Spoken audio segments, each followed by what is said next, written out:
I'm using a LinkedIn auto comment generator that is AI.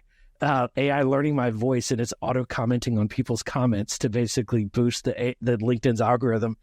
Super inauthentic. And I'm questioning right now, like, man, maybe I should just shut that thing off. But it's working really well. So I don't know, and this is the dilemma that I think that that we get in with AI, and it can create a lot of efficiency and sometimes work really good. But I also realized that, man, if people knew that was actually not me and that was just an AI chatbot commenting like it's me, that would probably lose some trust. And so I don't want to be that guy. So it's a dilemma right now for sure.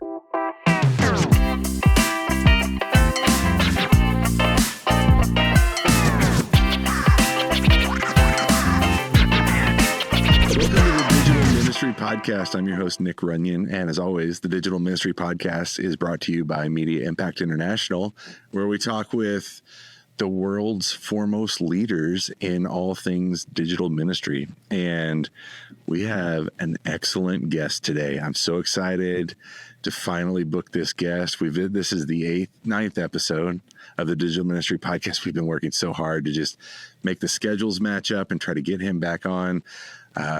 This guest was originally slated to be on episode 1, and we just couldn't make it work. But finally we have with us today Nils Smith. Nils, thanks for being here.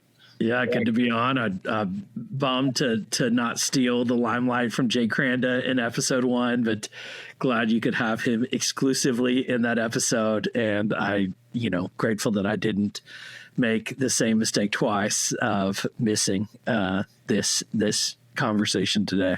This is a hugely popular podcast. It's going to do great things for your profile and for your people, making people aware of you. So I'm counting on it. Glad you got to spend some time with us. Yeah.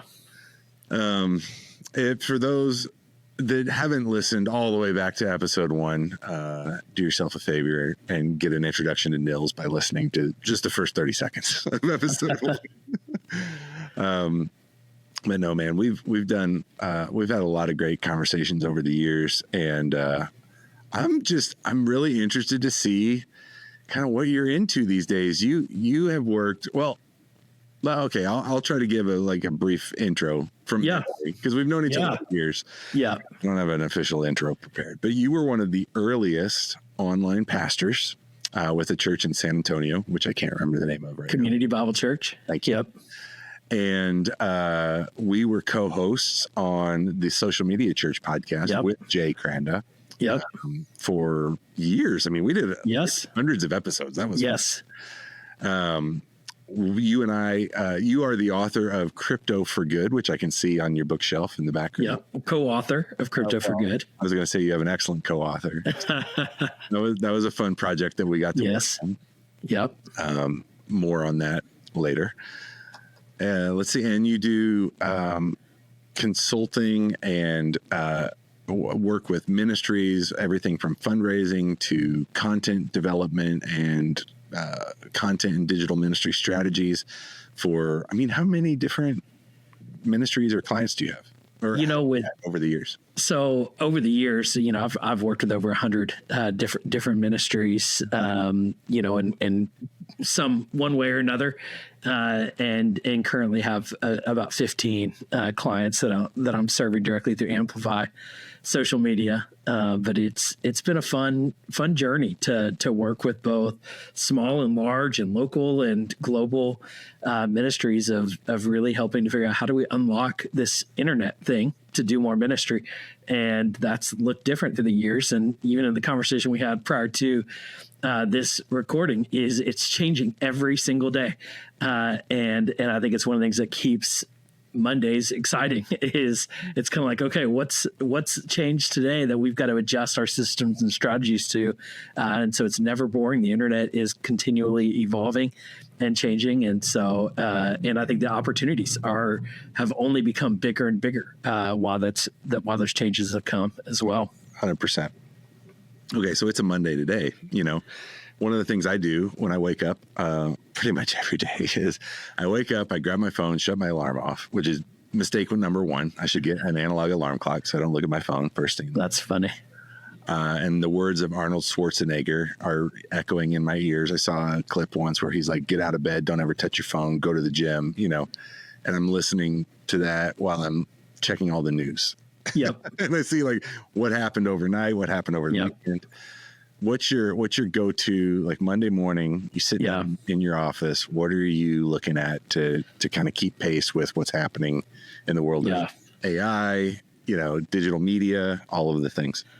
Yeah, you know, I'm still a Twitter guy, or, you know, I still call X Twitter.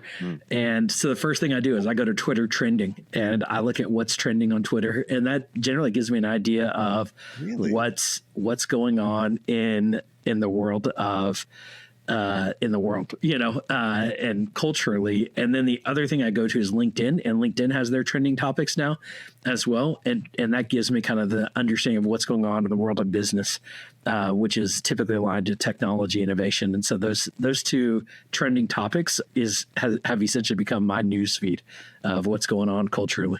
Interesting.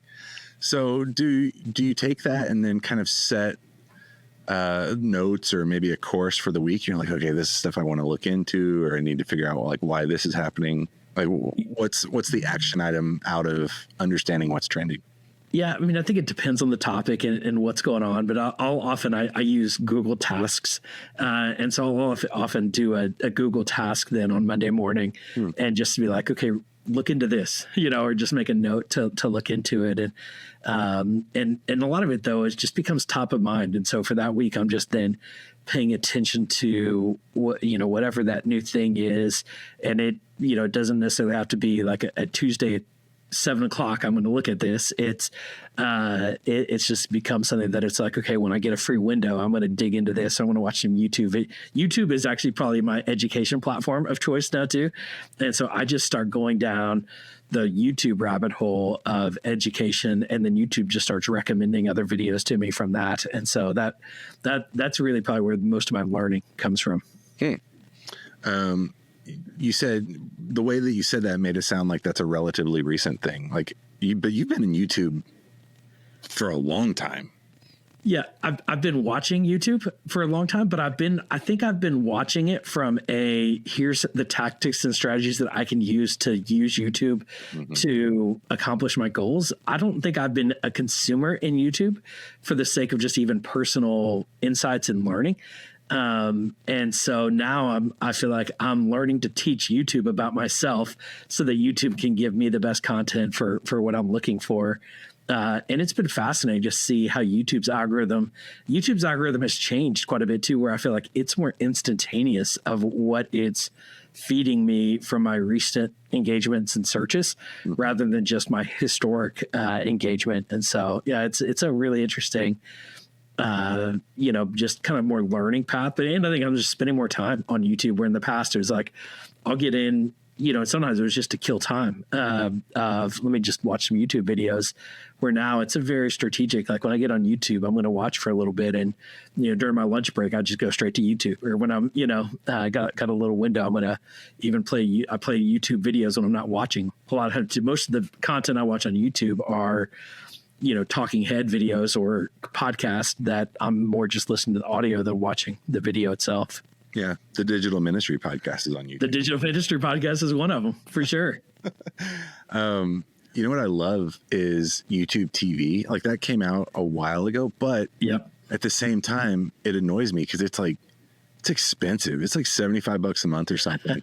So this whole like, and this is an old idea. People are going to shut this off at this point, but the cutting the cable cord, you know, like we've just replaced it with all these streaming services. It's a tired conversation. We don't talk about it much, but but I do love that product. Yes. And I've seen them cross-reference like things that I'm watching in mainstream media with some of the suggestions that they're giving you for suggested videos, which I think. Yeah. YouTube TV is actually the number one streaming platform out there, and YouTube, their fastest growing platform from a device engagement standpoint is our televisions.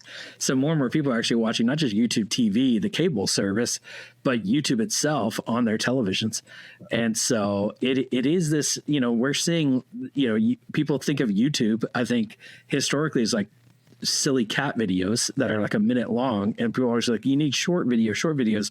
Now the average view time on YouTube is over 10 minutes, and long form videos are performing better than anything else because YouTube can show more ads on them. And so YouTube as a platform is where I have in the last probably year and a half, and where I look to the future, see the most organic engagement opportunity, period, because of the attention is there. That, I think in America, the average engagement of a user. So there's over 100 million users in the US on YouTube that are logging in and using YouTube, spending over an hour a day on the platform. And you compare that to Instagram, which is about 22 minutes a day on the platform. So YouTube just captures people's attention at a much higher rate. And so I just think it's a huge ministry opportunity. So I've got Gen Z and Gen Alpha in my house. Yep. And my kids, both in both of those categories, watch a ton of YouTube. I mean, and it's crazy, like educational kind of stuff. So, our conversation around the dinner table is, hey, did you know that in World War II, blah, blah, blah, it's like crazy trivia, these real kind of rapid, like things you didn't know about history, or also just like Minecraft builds, like my 7-year-old loves watching. He's like, Dad, let's play Minecraft. We do that all the time. We're watching Minecraft builds on YouTube together, and then we go build it in the game. Yeah. I never expected the TV format to be such a long form kind of consumption channel for YouTube. But, I also didn't expect TikTok to take off the way that it did. Yes. Now, like you and I both, we've talked about Vines before. Vines, I was like, oh, these are pretty good. Like these are real short. They're funny. I can see the appeal to this. TikTok came on behind that with, and then Snapchat is like the vertical video stuff. Yep. But one of the things I want to talk about is TikTok has recently encouraged creators to go to landscape format. Yep. It looks like they're trying to take on like YouTube long form consumption, basically TikTok on your TV. Yep. What are your initial thoughts? Have you seen this? I have seen it. I'll tell you my initial thoughts, but I was just like you, wrong about TikTok. I was like, oh, that's cute. But I'm like, I have no interest in this. And then when the engagement just continued to explode, I was like, I've got to prioritize this. And now you've seen basically every other platform emulate TikTok with Instagram Reels and Facebook Reels and YouTube Shorts. And I think, though, this is my opinion here, Nick, is I think TikTok is struggling to monetize with their advertising platform and the way the ads attention works within the platform. And in some ways, they're envious of YouTube, of their long form content. And you see this with X as well. X is trying to become a platform for long form video, because you can show more ads. When people stay and watch an hour-long video, you can show lots of ads in the process. And so I think TikTok is trying to, and they've continued to increase their view time, that you can upload a video with a certain length of view. I personally don't think people want those long videos. I think people want the shorter videos, and they're just trying to create more ad excuses within their platform. And so my prediction is that it's not going to work, that they're not going to get people to turn their screen sideways. They're trying to push their users towards that experience. But the other side, from a creator standpoint, when a platform makes a change like this, what we know is that they're going to show, their algorithm is going to weight towards those, and weight, WEIGHT, towards those, showing those more, because that's what they're trying to get users to do. So they want creators to do it. And when you do that, they'll reward you for doing what they want you to do, even if the engagement is lower from an organic, engagement standpoint compared to some of the other videos. So I think there's an opportunity there for sure. Long term, my prediction is that they're going to try, just like Instagram tried IGTV to compete and it didn't work. I think that's what I'm kind of predicting here, that we're going to see kind of an IGTV 2.0. But, I've been wrong about plenty of other things along the path as well. And so I do think from a short-term standpoint, if you've got horizontal videos, pop those on TikTok and see what happens, because they're probably going to show them to more people. And who knows? So, yeah, I'd love to be wrong and see more people go horizontal on TikTok and see where that goes. So that's an interesting comment. If you've got landscape horizontal video already, throw it on TikTok. Yep. Now might be the time to enter in there. Yep. And yeah, we get a bump from like new feature release, so when we get pushed, for sure, there's an opportunity to take advantage of that. That's why I think a lot of these teams, like, we need to move faster. You need to just kind of embrace and lean into some of these things a lot faster, because there's opportunity at the beginning of that wave or that push. It might be the wrong thing. Yeah. It might be long-standing. Who cares? Like, over the next 30 days, you should be loading stuff on there to see. Now, I do hesitate to promote TikTok too much.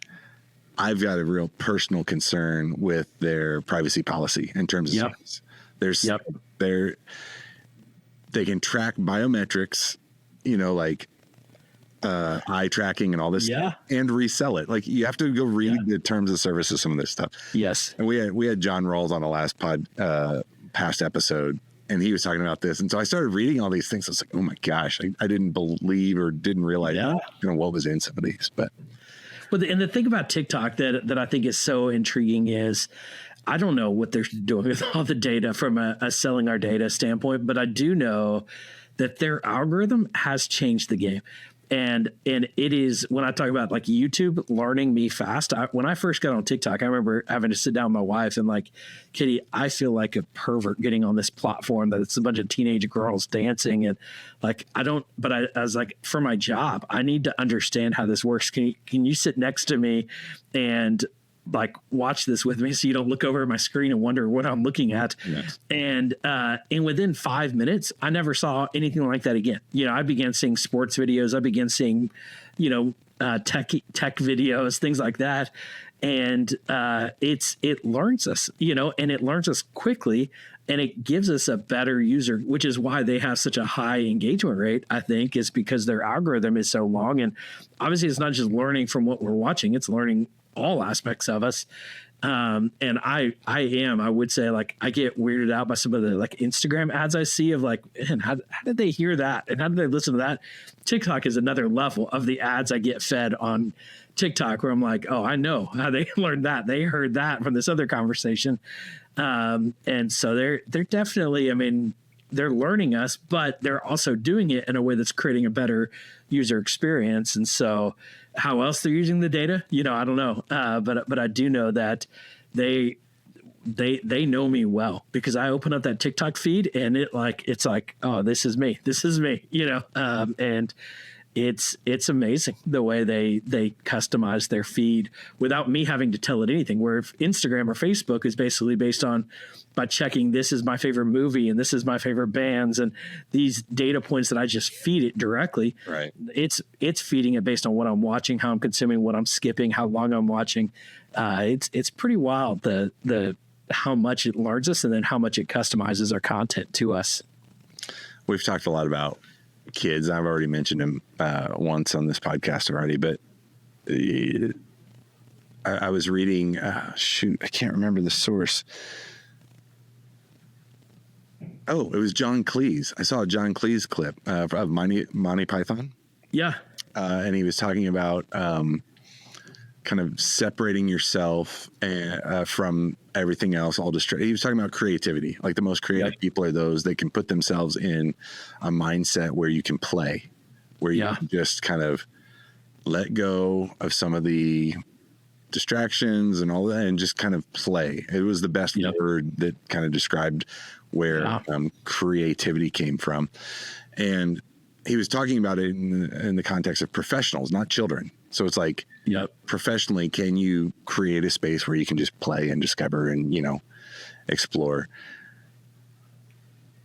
the way that some of these algorithms are working, it's like it's feeding you what you want. It becomes a little bit of an echo chamber. So like personally, as I'm trying to lead teams through like strategy development, I'm concerned, and I'm wondering if you share this, I'm concerned that kind of my experience has been shaped by basically my own interests and kind of I'm living inside my own bubble. And if I'm always trying to kind of think about how do I mean, you started by talking about Twitter trends and LinkedIn trends. Yeah. Like we're constantly trying to learn, but if I'm learning things that I'm already interested in, already kind of have an affinity toward, I'm not creating that space to where I can be productive creatively and play and like separate myself from the noise. And so with respect to my kids, like I'm already kind of keying them in on this too. Yeah. Hey, let's look at your screen time usage and how this is learning you. Yep. What do you think about that? Like, is that good or bad is what I'm asking them. I'm wondering. Yeah. You know, I'll tell you what's been interesting too with my kids is I actually had them both pull up their phones the other day, and I was like, let me look at your YouTube feeds, you know, because that's what they both watched the most. It was funny. I was trying to get my kids to like, hey, let's get a family show on Netflix that we can watch together. Like, Dad, Netflix is so old school, you know, like we just watch YouTube. And so, but I was like, let me open up each of your YouTube feeds and just, I want to see what it's recommending for your first kind of 10 scrolls. And it was so like my oldest daughter is into skincare stuff. It was all like Taylor Swift and skincare, you know, stuff. And my youngest daughter is into this gotcha, you know, games and Roblox, you know, tutorials. And it's so interesting how it enlarges. But I think to your point of like, they're not going to find much else unless they go intentionally look for something else because it's fed them those things. And I do think there's a side where we've got to be intentional. It's funny too, because I have like a pro account on YouTube where I'm like, you guys can use mine where you don't get ads and we're going to log into the same thing. They're like, Dad, I don't want to see all of your sports videos and all of your techie videos. I'd rather just see ads than just see your feed in mine. And so they actually will pay, they'll allow the ads for the sake of the custom, you know, feed. And so it is an interesting, you know, dynamic of, you know, it being that echo chamber, but I think it's even a discipline we probably need to create, but probably even teach our kids is like, okay, we've got to intentionally teach, you know, these algorithms to go outside of what it's feeding us directly. And we got to go looking a little bit. And I think this is where even in real life, relationships are so important because I always love it. Just like any other book that somebody recommends. I love it when somebody recommends a new social media account. I'm like, hey, are you following this account? And have you seen this? That's a way to teach it, you know, another voice to mix into your feed. And then when you engage that voice, it's going to feed more of that to you. And so I think we've got to be thoughtful into what we're teaching, you know, these algorithms about us and about what we want to experience. But I think you're right. It can just definitely turn into the same thing over and over again. Good conversations to have with kids. Like you're being monetized. I want them to be aware of that. And I want really all of our listeners to think about that as well. Yeah. We talked a little bit about Twitter already, but did you see they came out with some new like audio and video call features this week? Or like, no. Yeah, no. You can make audio and video calls on Twitter now. Yeah. I think one of the things I like about what Elon is doing at the platform is they fired like 80% of their team and they're coming out with like more features than they have in the last decade. And so when I look at what they're doing long form video, I look at even now they've got, you can see Grok, you know, their AI engine right there front and center on their platform. They obviously have the, you know, pay for the check mark. Now that, you know, it's interesting, the video calls, you know, one of the things that's interesting, I heard from the founder of Instagram, their number one feature on Instagram is the DMs. As they've just been monitoring what people are engaging with, it's the DMs. And so we've heard Elon say, I want to make this like a WeChat with X. And so that's definitely in line with moving towards that WeChat super app experience. But man, they're moving fast to hear that they've already released that feature now as well. But I would say I'm still pessimistic, Nick.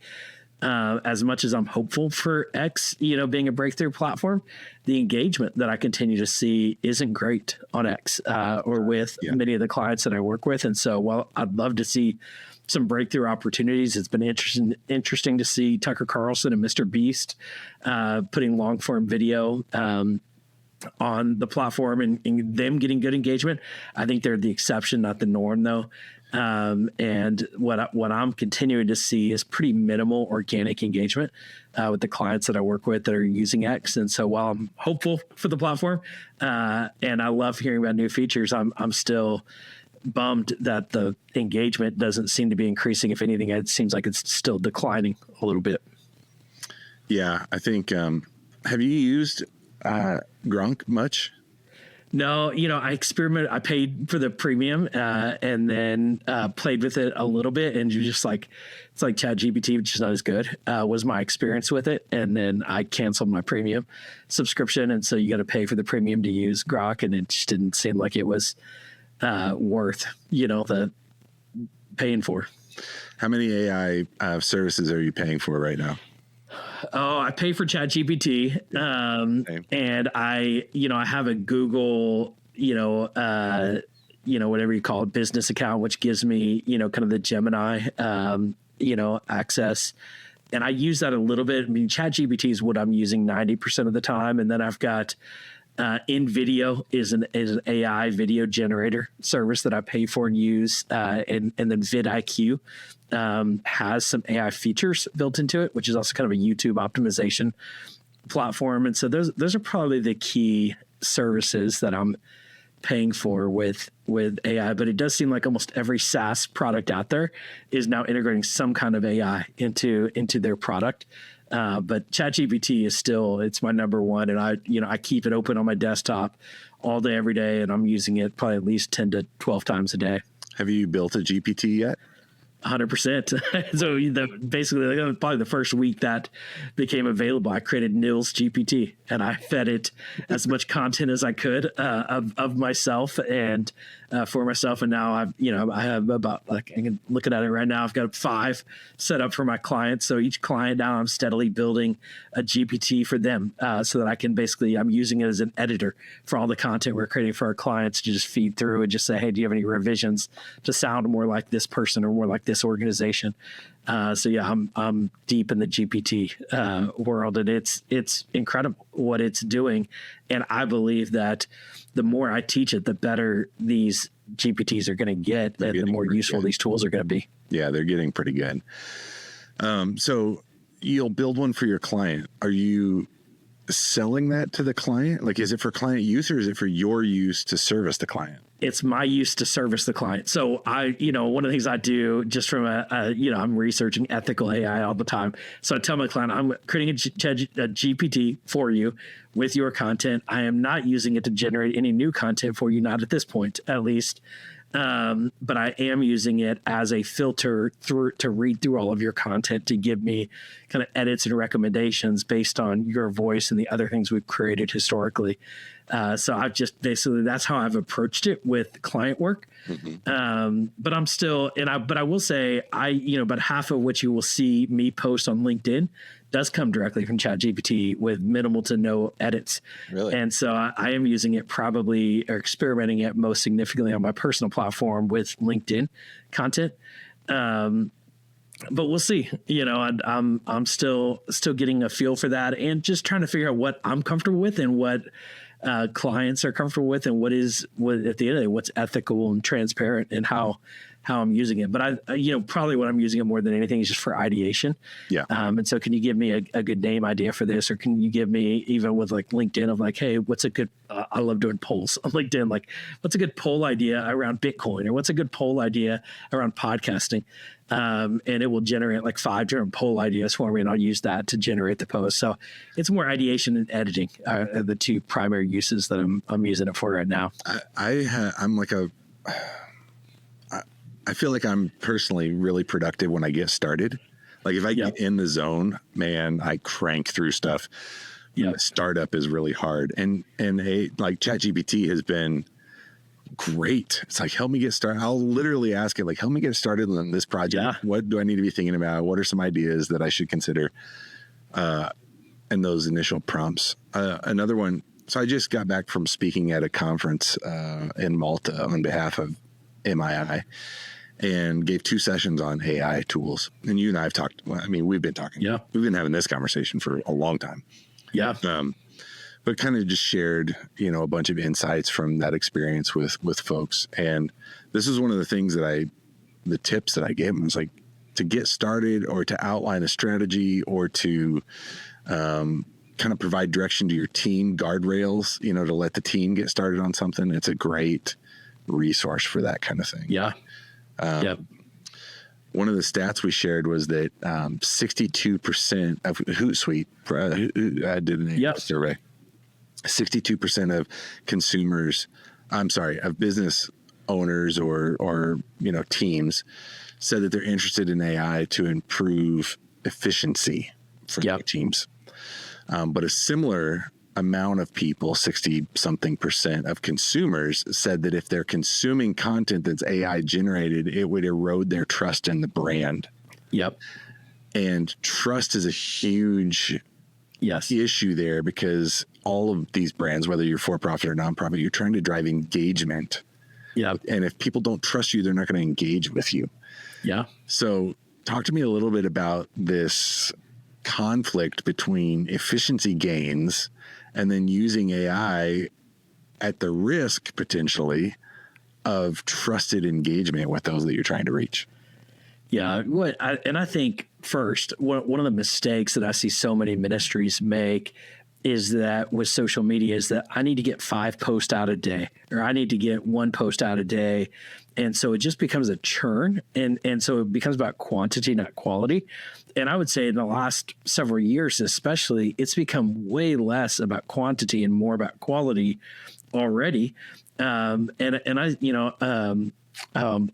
to think of the guy's name. Neil Patel is a guy that I follow closely who's really like the SEO, guru. And he did basically a poll between AI generated blog content versus human generated, and that human content way outperformed the AI generated. He's like, look, it was way more efficient to do it with AI, but we saw way better return on the content generated by humans. And I think at the end of the day, this is the worst this technology will ever be. So it's going to keep getting better. But this isn't just social media is not a mass play. I think people are looking for good content. And if it is AI generated, I think people will be okay with that. But I think it doesn't need to just be AI generated for the sake of AI or even the efficiency of AI. We should be using AI to get better, not faster alone. And so part of getting better is sometimes getting faster and more efficient. But I think we've got to keep our human touch on, especially on the content we're creating. And this is why I think video is so meaningful and important, because I think in many ways people know it's a human. When it's written words, I think people often are beginning to assume that's AI generated. And so you've seen, in Sports Illustrated has been well documented for their, getting caught creating articles with ChatGPT, and so you're seeing, I think, some backlash of brands that are not being ethical in their AI usage, and it's not like they're doing anything super sketchy; they're just not being authentic, and that's losing trust with their audience. And so, I think we just have to be super cautious in how we're approaching some of these tools, and I think the question to ask, Nick, from an ethical standpoint is, if people knew I was doing it this way, would they lose trust in me? Would they lose trust in our brand? And if the answer is maybe, then maybe you shouldn't be doing whatever it is that you're doing or how you're using this tool. And that's where, like, for me, I'm using an editor, for my clients, and it's like, it's making sure that the content we're creating is as good as it can be. But if I was using it to generate all of the content, I can for sure see where, a consumer would feel like this is inauthentic. And so I think we just have to be really, really thoughtful. And I feel like I'm in a place where historically I have been pushing ministry leaders, like, be a forward thinker, be on the cutting edge, and move faster. And now with AI, I'm kind of like, maybe we need to slow down a little bit and be a little more thoughtful for how we're using some of these tools. I think it is good to be learning about them and steadily integrating them. But man, I think some ways I'm seeing some people moving too fast with them, and it's leading to inauthentic engagement and community. Now, I say this, Nick, I'm one of the AI tools that I'm realizing I use right now that is super inauthentic, is I'm using a LinkedIn auto comment generator that is AI learning my voice, and it's auto commenting on people's comments to basically boost the LinkedIn's algorithm. Super inauthentic. And I'm questioning right now, like, man, maybe I should just shut that thing off, but it's working really well. So I don't know, and this is the dilemma that I think that that we get in with AI, and it can create a lot of efficiency and sometimes work really good. But I also realize that, man, if people knew that was actually not me and that was just an AI chatbot commenting like it's me, that would probably lose some trust. And so I don't want to be that guy. So it's a dilemma right now for sure. I spent 24 hours traveling and flying on Saturday. So lots of airline, time and lots of conversations. So I was sharing with this woman about, some of the presentations that I'd given. She was super interested in the topic, not necessarily what I had to say about it, but she was saying that, like on this authenticity point, that it was like a wholesale no. I mean, a violent, almost like an angry reaction, which I thought was really interesting. And for ministries and ministry leaders, I think we have to think about this issue of hypocrisy. So, I'm leading a short-term mission trip for our youth group this summer. And one of the first trainings, I was just telling the kids, like, hey, you're going to start engaging people around fundraising. Like, they got to raise money to go on this trip, kind of find the funds for that. And I said, that's kind of a ministry in and of itself, and you're going to go down and do this work. And what is it that you want people to take from that? And I said, and to kind of prove the point, I said, what's the number one critique that you hear from like your friends or people at school about Christians? And they all, there's like 15 kids, all immediately said, Christians are hypocrites. I mean, like zero hesitation. And sometimes when you ask a group of high schoolers, you get no answer, and everybody's just silent. Sometimes you get like a little popcorn effect where people have different ideas. This was like in unison all at once.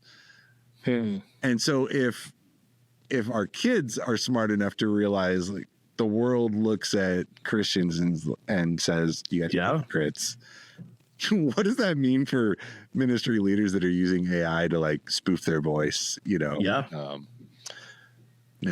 whole commenting tool, I'm okay with it. I like that. Unless it's like doling out advice on your behalf, but it's like, hey, thanks for the comment. That's a totally different thing.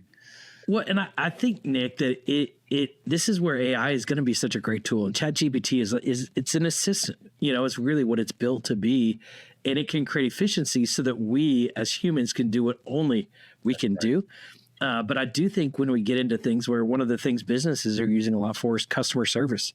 And I think there's probably some efficiency there, but I also think that there's a side of like, man, where can we insert, because I think human engagement is becoming a higher and higher value. And so the higher we can really create human to human touch points, I think we've got to lean in to those opportunities. And this is social media. It's meant to be social, but we often see it as broadcast media on a social media platform. And I think we've got to really, to your point, and we've got to really prioritize relationships, and I think keep running things through kind of this ministry filter of am I just trying to automate ministry here, or am I really trying to enhance ministry through these tools? But ministry isn't made to be automated. Ministry can be enhanced through technology automation, but if we're replacing human to human engagement that's meaningful, I think we get into a dangerous place. And I think that comes with content creation as well. And so I think it can be dangerous too. I think there's tools like Logos Bible software to help us write sermon content and, different things. And AI will be an enhancer to that. But I think we humans need to be writing sermons. Humans need to be creating content. And I think that's at the core of what we are as humans, is we're relational beings. And I think we're also creative beings. And so I think we're going to be careful with how we approach some of these tools and what it is that we look to replace with these tools. But that said, I also am bullish that these tools are going to be incredibly valuable to help us accomplish our ministry objectives. And so I don't want to discourage anybody from using AI. I think we need to lean in, but I think we've got to lean in with some real clear filters as to how we're leaning in and why we're leaning in, and we got to check ourselves with it a little bit. Just a comment I'll make on that is relationship happens, person to person, but there's also like a vertical relationship, so for the pastor writing a sermon, like a lot of majority of that is this Holy Spirit inspired like relationship with, the Holy Spirit. What does the Lord want us to communicate to those that are listening to us, and you can't outsource that. No. We had a lot of conversations with this group last week about authenticity, the do's and don'ts, lots of great conversation there. And there's going to be more to explore as we move forward through this new space. Yep. You and I are exploring that quite a bit. I'm going to plug your upcoming book, which is our upcoming book. This is a terrible intro into this, but I do want listeners to know, we're writing another book. Yes. AI for Good, so This is a follow on to Crypto for Good, which I've actually had, and even recently as the crypto prices have kind of come back onto the radar for a lot of people. Yeah. A lot of people have been mentioning this to me. I don't go out soliciting, feedback on it, but they're like, hey, what? And I'm always careful to tell them, that was a long time ago when we wrote that thing. Yeah. It's pretty basic. And I think the AI for Good book is going to be similar. But what I'm getting at is not just plugging the book, but to say you and I had this conversation about letting the reader know, we tried to use AI as much as possible to write this. Yes. Thing. And you sent me a message last week or 2 weeks ago saying, I don't think there's any way around editing. We're going to just have to do the hard work of editing. Yeah. Which I was kind of refreshed by. Yeah. If I can be honest. Yeah. How did you arrive at that conclusion, and how do you feel about it? I continue to, and I feel like half of my work life is spent in the laboratory of experimentation. Mm-hmm. And so, because I'm always looking at how far can I push some of these tools and what are their limits? And so, I've got a couple different writing tools that I've used to generate content and give me outlines and these kind of things. And it's funny, Nils GPT has become a really incredible tool of it can generate things that sound just like me, of how I would write a blog post and things like that. And with this book being as long as it is and as comprehensive as it is, and on the edge of technology as far as that is, it was kind of look, it gave us about, I don't know, probably 150,000 words of content, but it's not us, and so I think at the end of the day, it just was okay, I read this and I'm I'm getting an education reading this. And so I'm learning things as I'm editing kind of the outline that it gave us, but it's really not our collaborative voice. Yeah. And it's not exactly how we would approach, AI. And so I kind of found that it's okay, it was so practically where I found ChatGPT, and I can't remember the other tool that I used to generate some of the book content, or the, basically the core foundational outline of the content. It was a good, basically researcher for us of here's kind of how, based on even how we wrote Crypto for Good, almost like a crypto for beginners. I think it gives us a good foundation for AI for beginners and how this then translates to ministry. But what ChatGPT really doesn't understand, though, is ministry. I feel like, and so it understands AI very well, being AI, but it really doesn't do that translation to how to communicate this directly to a ministry leader and how it then translates functionally into ministry.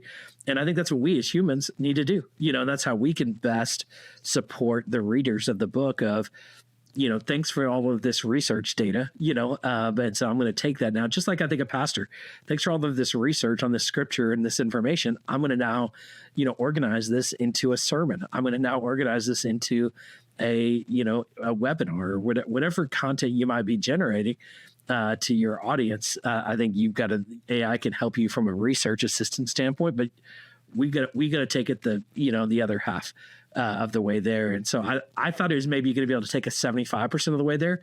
I think it took us about 50% of the way there. I think in the future it will be able to take us further.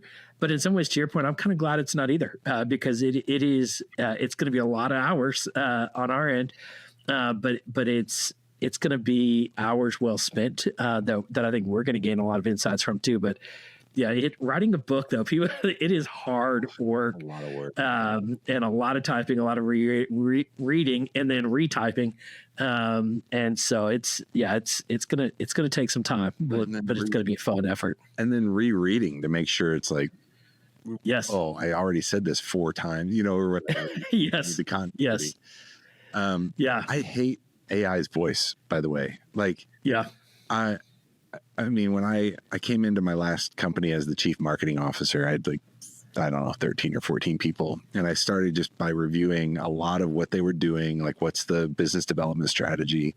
Yep. What's the content? Like, let me see all the stuff you're writing. And the team was using a lot of this. I don't know if this has a name to it, but it's like, I call it like the movie trailer setup. Like, in a world where blah, blah, blah is true, this is happening. It's like, It's the left and the right. It's like, you're taking me this direction and then you're cutting back to this direction. I hate that. I hate it. Just like, tell me what you're trying to say. Yes. Attention is so limited to begin with. Yes. This is like my marketer perspective coming out. Like, I've only got a few seconds to capture you, get to the point. And I think this was made most clear to me. I was at someplace, whatever, talking to this woman who was a New York Times editor. And she was like, I said, what has changed over the course of your career? She's like, you have to give people the headline, like in the first sentence, like tell them what the whole thing's about immediately. Otherwise they don't read the paper. Yeah. And I think that extends to other media beyond the paper. But anyway, I'm ranting now a little bit. That's AI's voice though. And I think it's because these tools reflect whatever they've been trained with. And so if we put in a whole bunch of like junk marketing copy, it's going to spit out junk marketing copy. Yes. It says, in a world where, attention is hard to grab, AI is helping you grab attention. Yeah. Well, and I think it's what's in, and so like ChatGPT is called a large language model, and it essentially takes all the characters, and words that you put into it and that it has in, its vast library of data, and then it outputs basically a combination of characters based on how, what it has learned. And this is where I think having your own GPT can be so valuable, is it learns like before I'm trying to think. I have a copywriter that often will do things for me. And there's a couple of things she always does. And I'm like, I would never say that word. Well, ChatGPT never does, because ChatGPT has learned my voice, and it will know that I won't use hints, like that. I would never use the word hints. But my copywriter loves the word hints. And I'm like, that's not me. Give it to me. What do you mean? And what's that? Give it to me in a sentence. Like hints would be like, I went to the store, hence I took home ketchup, or something like because I did this, I'm going to do that. But hints would be like, because of this, hence this is going to happen. I would never use that word, but I catch it oftentimes in just copy that, when I'm like, they'll draft an email for me or something, and I'll see hints in there, and I'm like, I've told you about that word. It's not a bad word. That's just not a word I would use. Is that your like? Oh, sorry. Go ahead. Keep going. Well, but I think at the end of the day, this is where ChatGPT actually does learn that about us, but building it. But I think you're right. Of like the general ChatGPT is going to speak more robotically to like what you're speaking about. But this is where I think building your own GPTs, and this is where they're going to get smarter too, is do you want to, speak more, even like in America, we have kind of like Northeastern language, and we have like Southern language, and we have like Midwest language. And so there's even in the written word can be engaged differently. Or, I see this in Australia, as I've worked with several groups in Australia and in different regions. And so even within the same language, we have different ways that we, our vocabulary can be different. And so, but it's learning. And the reality to the technology, this is the dumbest it's ever going to be. And it's pretty stinking smart today. And it's going to just keep getting better after this. And so it's a bit scary, I think so in some ways when you start going down that path of like how this can repeat us and what, and I look at how even I use some AI voice stuff where it uses my voice, and I'm like, how somebody could both type something that sounds just like me and now then plug that into this AI engine to sound just like me. It's a little that deep fake side of AI technology is a little scary. So you read about this, probably this guy that got scammed, or this company that got scammed out of $25 million. Did you see this? No.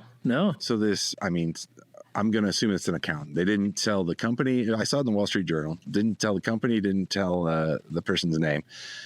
But they said that this person gets a call from the CEO. It's like, hey, we've got this payment that needs to be made. It's $25 million. I want to do it in 5 separate payments at 5 each. And the guy's like, this seems weird. Like, this is a big amount of money to be moving. So while he's on the phone with the CEO, the CFO, financial officer, calls. Says, hey, oh, yeah, you're already talking to, Pete or so-and-so. Sounds like you're already in the loop. Yeah, I just wanted to make sure that you were on top of this so that we could get this moving quickly. Wow. And the guy's like, okay, so the confidence is building. Yeah. This happened a couple other times. Ends up making 5 transactions of $5 million each into, some accounts somewhere. Yeah. None of it was real. It was all deep faked voices. That's crazy. And there's certain banks that if you bank with, this call may be recorded for your quality assurance, whatever. There's some that say like your voice might be used to identify yourself, what am I trying to say? Like for identification purposes. Yeah. I've loaded my voice into these things. Yeah. And it can spit it out in French or Spanish or Arabic or whatever. And it's like me. It's my voice. Yes. I think that gives me pause. What, and it should, and that's the dark side of it. I mean, I look at how people are getting scammed from fake Instagram accounts and, just from pictures. And when you get that kind of technology, of course, people are going to get scammed by it. Now, the positive side that I see a lot of ministries doing is they can have a preacher now in any language and automatically translated.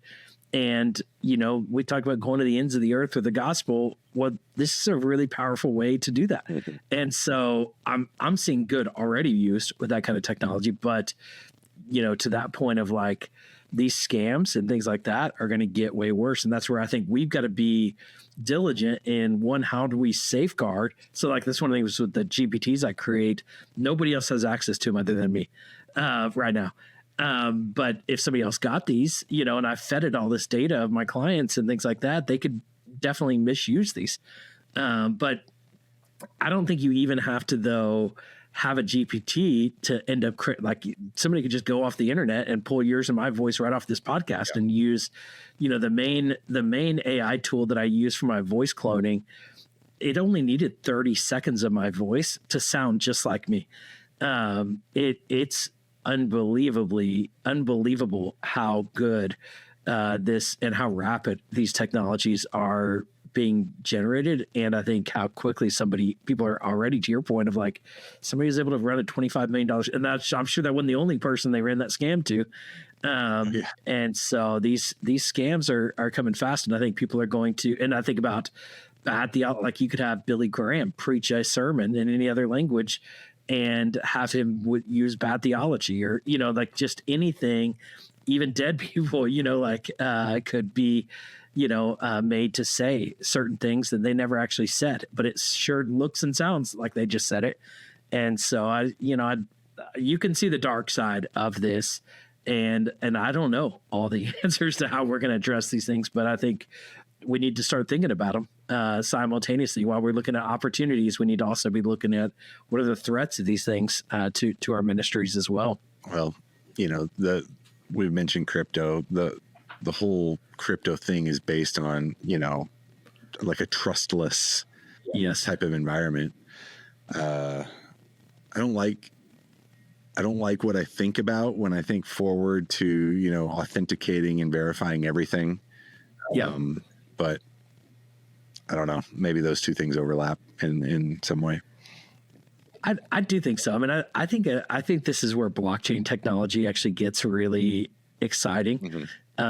Is I do think there's, just like the little blue check mark on Twitter used to go a long way, is you knew it was a verified account. And I think some of these things with the blockchain of like, okay, how do we verify that this email actually came from this person or this voice is actually this person? Or I do think there's going to be a lot more verification things. Now, how that data gets stored and used is, I think there's a lot of question marks with too, but I think blockchain technology, I still believe that while AI is top of mind for so many people right now, blockchain is still, I think it's going to be foundational in our privacy and security into the future. So I think blockchain is going to go way beyond just money in currency. I think it's going to be a great verification tool, and our digital wallets, I think, are going to have a big play into what that looks like into the future. But I